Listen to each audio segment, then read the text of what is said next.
E o pronunciamento de Bolsonaro até hoje tem repercussão. E agora já estão falando que ele fez aquele pronunciamento para tirar uma eventual responsabilidade sobre a União e imputar aos estados. Responsabilidade que, de sim, dar uma compensação ao trabalhador que fica desempregado ou sem trabalhar durante o período da quarentena.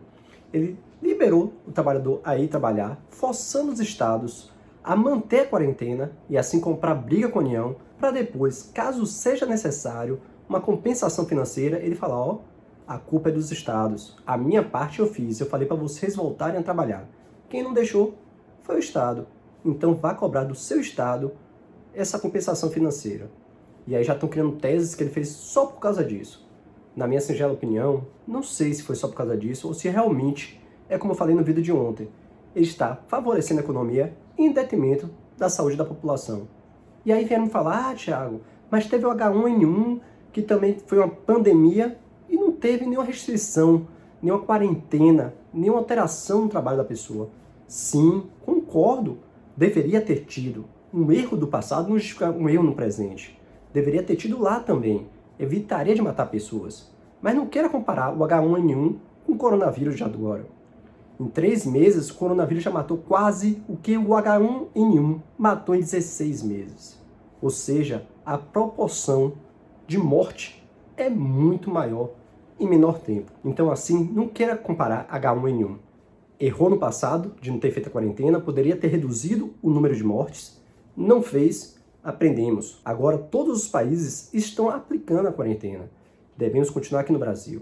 A Itália foi um grande exemplo que não quis aplicar a quarentena, privilegiando a economia em detrimento da população. E olha o resultado que aconteceu.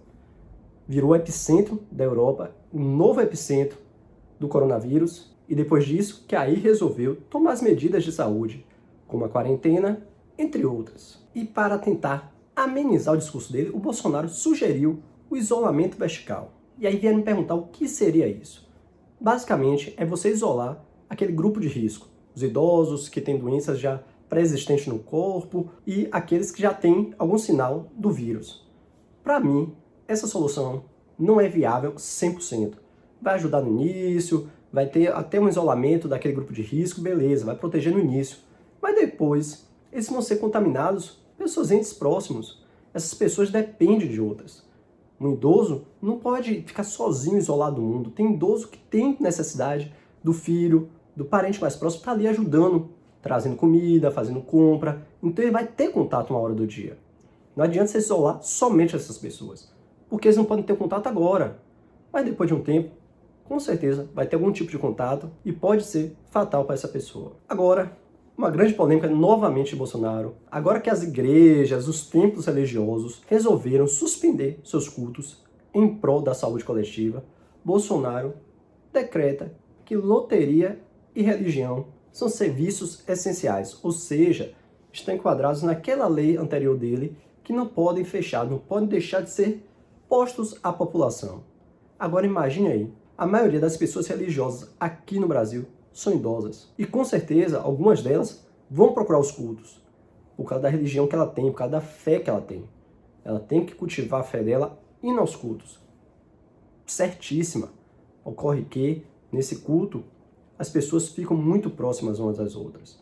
Não é respeitado um metro de distância. Há um contato físico com a poltrona onde senta, com a hóstia que é dada pelo padre, para quem é católico. Sempre tem um contato indireto com a outra pessoa. E aí o risco grande para esse grupo que já é de risco, que são os idosos, serem contaminados. Então, na minha singela opinião, bola fora de Bolsonaro, devemos sim manter a quarentena e evitar até os cultos religiosos. Como eu já falei aqui em vídeos, hoje tem na TV, na internet, dá para você alimentar a sua fé, sim, sem sair de casa. Basta querer. E por fim, a MP 928, que eu já falei aqui, aquela que suspendia a LAI, a Lei de Acesso à Informação, foi suspensa em parte pelo ministro Alexandre de Moraes do STF. A OAB ingressou com ação no STF pedindo a suspensão da lei. Na verdade, ele pediu a inconstitucionalidade da lei. E o ministro Alexandre de Moraes deu a liminar, suspendendo o trecho que suspendia os prazos da lei. A lei de acesso à informação tinha um prazo. A pessoa ingressava pedindo a informação do governo e tinha um prazo para o governo responder essa pessoa. Esse trecho que suspendia o prazo da MP 928 foi suspenso pelo ministro, ou seja, volta a valer a regra da lei de 2011. 30 dias para dar informação a quem pedir. Agora, essa medida provisória, somente a título de debate, curiosidade, essa medida provisória suspendeu esses prazos justamente para que os empregados ficassem em home office, não tivessem que ir até o local físico do seu trabalho para assim preservar de não ser contaminado com o coronavírus. Aí no dia seguinte, que o Bolsonaro editou essa medida provisória, ele dá aquele depoimento falando que todos têm que agir normalmente e para os seus trabalhos, sair da quarentena. É meio conflitante uma lei com o depoimento dele. A medida provisória, que ele suspende os prazos porque os servidores não podem trabalhar por causa do contágio do coronavírus e por isso os prazos ficam suspensos. E no dia seguinte, ele fala que você, trabalhador normal, tem que ir trabalhar para ajudar a economia, que a economia não pode parar, que é uma gripezinha. Incongruência, né? Mas essa é só minha singela opinião. Para mais vídeos, se inscreve no canal. Aqui é vídeo todo dia.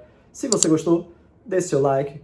Compartilhe esse vídeo, por favor. Ajude o nosso canal a crescer. E não se esqueça, assista esse vídeo aqui, e até o próximo vídeo.